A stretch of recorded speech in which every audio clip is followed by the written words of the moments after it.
She hadn't meant for it to feel dangerous. It started with a laugh, a teasing challenge in the quiet glow of the station's upper lounge, her pale hair falling forward as she swung one leg over his lap. She thought straddling a human would be nothing more than harmless fun, a little dare to make him flustered, maybe to see if his species blushed the way hers did. But the moment her knees pressed into the cushion on either side of him, the moment his body stiffened beneath her and his eyes rose slowly to meet hers, the air shifted. The sound of her laugh caught in her throat. His breath faltered, deep and unsteady, and his gaze, intense, quiet, almost pleading, held her frozen in place. Her heart didn't just race. It stumbled, tripped, then surged in a way she had never expected. She had leaned closer to finish her joke, to whisper something mischievous, but now her voice was gone. His hands, resting at his sides, twitched as though fighting the urge to touch her. She realized suddenly that her skin, normally a cool shade of silver blue, had warmed under his heat, as though his reaction had pulled something deeper out of her. He wasn't laughing. He wasn't pushing her away. He was simply looking at her as if she'd torn open something hidden inside him. That look both unsettled and anchored her, pinning her in place. The silence stretched. The hum of the air systems and the faint vibration of the station's engines filled the gap where her teasing words should have been.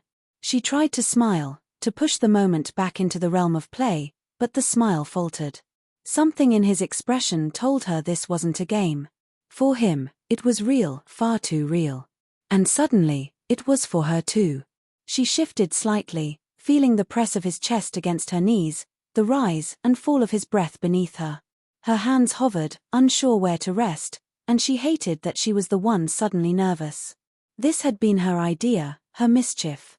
Yet he was the one holding the power now, simply by doing nothing, by letting her feel the weight of his steady, unexpected reaction. Her pulse thudded in her ears. She swallowed hard.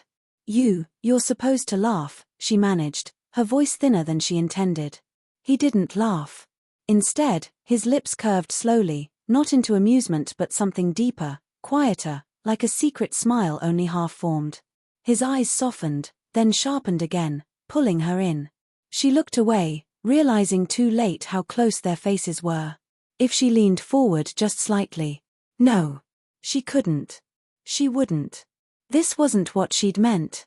She swung her hair back over her shoulder, trying to regain some sense of control, but her heart wasn't listening. It was as though the game she'd started had turned into something she wasn't ready to finish. And worse, something she might desperately want to. His voice finally came, low and unsteady, barely above a whisper. Is this still a joke to you? The words landed between them with the weight of something he'd been holding back too long. Her throat went dry. The answer should have been easy, yes, of course, just fun. But her body betrayed her, leaning closer before her mind could catch up. She shook her head quickly, forcing herself to retreat a little, to laugh again as if that would erase the moment. Of course it is, she said, too quickly, the words ringing false even to her own ears. He didn't call her out. He just looked at her, steady, patient, the faintest trace of something raw lingering in his gaze. She realized then that she had stumbled into territory she didn't understand. Humans weren't like her kind. Where she played at intimacy, they seemed to live it, breathe it, let it cut into them like truth. And now she had cut him, perhaps herself too, with a single reckless gesture. Slowly, carefully, she slid back, one leg moving to retreat. The warmth of his body fell away as she shifted beside him on the couch. Her heart still pounded, but she tried to hide it, smoothing her hair, forcing her voice steady. See? Harmless. You survived, she joked weakly, staring at the floor instead of his face. But she could feel him still watching her, his silence louder than any reply. That silence pressed against her, made her chest tight. She wondered if she had broken something, or if she had just opened a door she couldn't close again. Every part of her wanted to believe it was nothing, that in a few minutes they would laugh, change the subject, and carry on as if her straddling him had been nothing more than the silly dare she'd intended. Yet she knew better. The air between them had changed, charged with something unsaid and unstoppable. When she finally risked a glance at him, his gaze was fixed straight ahead, jaw set, as though holding back words that might unravel them both. She bit her lip, gripping her knees to keep herself still. For the first time since she met him, she didn't know what came next. And the not knowing frightened her more than any danger she'd faced beyond the stars. The lounge felt colder after she slid away from him, though the temperature hadn't changed. She told herself the silence was only awkward because she had made it so, that if she ignored it long enough it would dissolve into nothing. But the truth pressed on her chest. She could still feel the echo of his warmth, the memory of his eyes on her, the way his breath had faltered when she'd straddled him. She'd meant to tease him, to remind herself she was in control. Instead, she had unsettled herself in ways she couldn't shake. They tried to act normal. He got up and busied himself with making tea, his movements steady, precise, almost too careful. She leaned back into the couch, legs crossed, fingers tapping against her knee like she was bored. But her eyes betrayed her, following him every step, tracing the way his shoulders tensed when he poured, the way his hand lingered on the mug's rim as if anchoring himself to something solid. He was avoiding her gaze, and that avoidance made her restless. When he finally handed her a mug, their fingers brushed. The heat from the cup should have been the only warmth she felt, but her skin tingled where his hand had touched hers. She pretended not to notice, wrapping both hands tightly around the porcelain. He sat on the far end of the couch, not too close, not too far, the distance between them a careful negotiation. They sipped in silence, the hum of the engines louder now than it had ever been. She tried to distract herself with the view outside the station's wide windows. The planet below shimmered with streaks of cloud, its surface painted in swirling oceans and broken continents. Normally, she found it calming. Tonight it only reminded her how small she felt in that moment, small and exposed. Every time she stole a glance at him, his profile struck her differently. Strong jaw, shadowed eyes, lips pressed tight.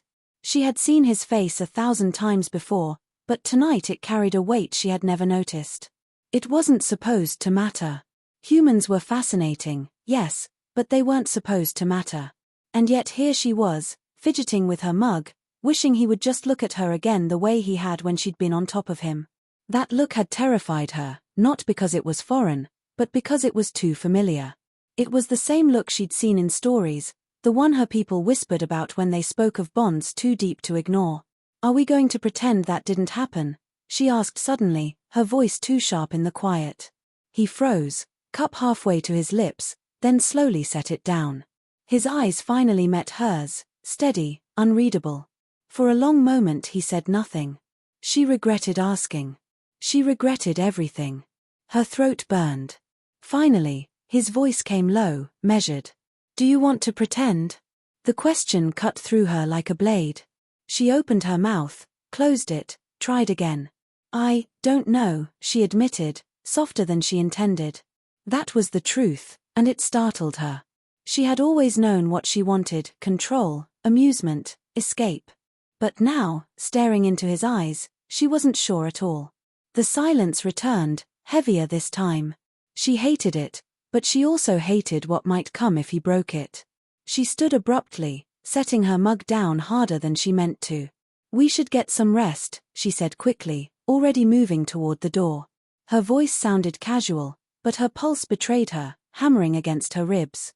She didn't look back, afraid of what she'd see on his face. In her quarters, she lay on her bunk staring at the ceiling, unable to close her eyes. Every time she shifted, she felt the phantom weight of his gaze, the way his body had tensed beneath hers, the way his voice had cracked just enough to betray him. She told herself she had to let it go, that she couldn't afford to tangle herself in something this messy.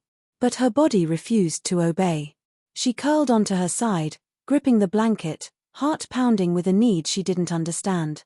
The days that followed didn't make it easier. They worked side by side, ate meals together, even laughed at small things. Outwardly, nothing had changed. But everything had changed. Every time their hands brushed while passing tools, every time they leaned close over a console, every time his shoulder nearly touched hers at the table, her breath caught. She hated how much she noticed. She hated that her skin betrayed her, glowing faintly with heat whenever he lingered too near. And she hated that she caught him watching her sometimes, his eyes soft, then quickly turned away when he realized she'd noticed. It was a dance neither admitted to, a slow circling of something dangerous. She told herself it was harmless, that maybe the moment had meant nothing to him after all. But then there were flashes, the way his voice softened when he said her name, the way his jaw clenched when another crew member leaned too close to her. Tiny betrayals of the control he was trying to keep. And every time, she felt herself pulled closer to the edge. One night, a storm swept across the planet below, lightning cracking through the clouds in brilliant arcs. They stood by the window together, watching the display. She folded her arms, pretending to be unmoved, but her chest tightened at the sight. It was beautiful, violent, alive. She glanced at him, and in the reflection of the glass she saw his eyes not on the storm but on her. She swallowed hard, suddenly unable to breathe. He must have felt her tense, because he turned quickly back to the window, clearing his throat. The silence between them was unbearable. She wanted to say something, anything, to break it. Instead, she reached out impulsively, her hand brushing against his. Not holding, not quite touching, just enough for warmth to pass between them. He froze, then let out a slow breath, leaving his hand where it was. She didn't move hers either. Her heart raced, and she cursed herself for it. This wasn't supposed to happen. She had wanted control, to tease him, to keep things light. But now, standing beside him with their hands almost touching, she realized control had slipped away. And maybe, just maybe, she didn't want it back. Sleep became a stranger to her after that night by the window. Every time she closed her eyes, she felt his hand close to hers, his warmth bleeding into her skin, the storm outside echoing the storm inside her chest. She tried to convince herself it was only tension, only chemistry, something fleeting that would fade if ignored. But the longer she avoided the truth, the more it grew. Every breath, every glance, every silence between them pulsed with something unspoken. He noticed too. She could feel it in the way he moved around her, always careful, always measured, as if afraid of breaking something fragile. It should have annoyed her. Instead, it terrified her, because it meant he cared. And if he cared, she had to face what she had done that night when she thought straddling him was just a harmless game. She had opened a door, and neither of them knew how to close it. The chance to pretend ended during a repair mission outside the station. They had been tethered together, their suits locked in tandem as they crossed the damaged section of hull. The void stretched endless around them, stars cold and sharp. She hated the emptiness, but with him at her side, it felt less threatening. Until a sudden vibration jolted through the metal beneath them. She gasped, boots slipping, and for a terrifying moment she was weightless, drifting. He caught her before the tether even tightened, his gloved hand snapping to hers, pulling her back against the hull. The motion spun them, his body shielding hers from the sharp edges of torn plating. Her helmet clashed against his, and for a breathless instant their visors were so close she could see his eyes clearly, wide and fierce with fear. His voice filled her earpiece, raw and shaken. "Don't ever do that again." She laughed nervously, trying to brush it off. "It wasn't like I meant to." "You don't understand," he cut in, his grip tightening. "I thought I'd lost you." The words silenced her more than the vacuum around them. Lost her. Not teammate. Not crew. Ha. She stared at him, her pulse thundering in her ears. She wanted to say something sharp, something to tease the tension away. But all she could manage was a whisper. "You didn't." When they returned inside, her body still trembled. Not from the near accident, but from his voice, the way it had cracked on those words. She couldn't shake it, couldn't stop replaying it. That night, she avoided him. She stayed in her quarters, pacing, restless. But the silence was worse than his presence. Every shadow whispered his name. Finally, she gave in, storming down the corridor until she found him in the lounge, sitting alone, staring at the stars. He looked up as she entered, eyes weary, mouth opening as if to speak. She didn't let him. "Why did you say that?" she demanded. His brow furrowed. "Say what?" "That you thought you'd lost me," she snapped, stepping closer. Her voice was sharp, but her chest ached with something softer. "You don't talk like that unless it means something." He stood slowly, meeting her eyes. "Because it does." The air drained from her lungs. He said it so simply, so quietly, as if he'd been holding it in for too long. Her mind scrambled for control, But her body betrayed her, moving closer. "You shouldn't," she whispered, shaking her head. "You shouldn't mean it." "I didn't." "You didn't intend for this," he finished for her, voice steady. "I know. But it happened anyway." Her chest tightened painfully. She hated that he was right. She hated that she couldn't walk away, even now. She had been the one to play, to tease, to cross boundaries without thought. And yet he was the one who had been undone, and now she was the one trembling in the wreckage. "Humans," she began, trying to find refuge in the differences between them. "We don't, our kind doesn't, this isn't how we." He stepped closer, his presence overwhelming. "Then tell me what it is for you." The question sliced her open. She wanted to lie, to laugh, to dismiss him the way she dismissed everyone else. But the words wouldn't come. Instead, she felt the heat of tears she refused to shed, her hands curling into fists at her sides. "I don't know," she admitted, voice cracking. His expression softened then, the tension in his shoulders easing. He didn't reach for her, didn't push, just looked at her with that same unbearable patience. "Neither do I," he said quietly. "But I know what I felt when you were gone. And I know what I feel when you're here." Her heart hammered, threatening to break free of her chest. She looked away, staring at the stars beyond the glass. "You don't understand what you're doing." "Then help me understand," he replied, voice low, steady. "Or walk away. But don't pretend it's nothing." The words left her trembling. She wanted to walk away. She wanted to laugh it off and lock this moment away forever. But her body wouldn't move. Instead, she found herself standing there in the heavy silence, his words circling her like gravity. When she finally looked at him again, her defenses crumbled. His eyes held nothing but honesty, raw and open, and it terrified her more than any battle, any storm, any void of space. She wanted to run. She wanted to stay. She wanted him. She didn't answer him that night. Instead, she left without a word, retreating to her quarters. But as she lay awake, staring at the ceiling, the truth gnawed at her. What had begun as a joke, a moment of harmless fun, had unraveled her more than she could bear. And the worst part, the part that left her breathless, was that she wasn't sure she wanted to put herself back together. The days after their confrontation stretched like taut wires, each moment vibrating with tension she couldn't release. She avoided him in the corridors, skipped meals when she knew he'd be there, filled her hours with meaningless tasks just to keep her mind occupied. But nothing worked. Every breath she drew was filled with him, every quiet space echoed with his voice. She had thought distance would give her clarity, but it only made her ache sharper. She missed him. She missed the way his gaze steadied her even as it unraveled her. She missed the warmth that terrified her because it was so real. She told herself she had control.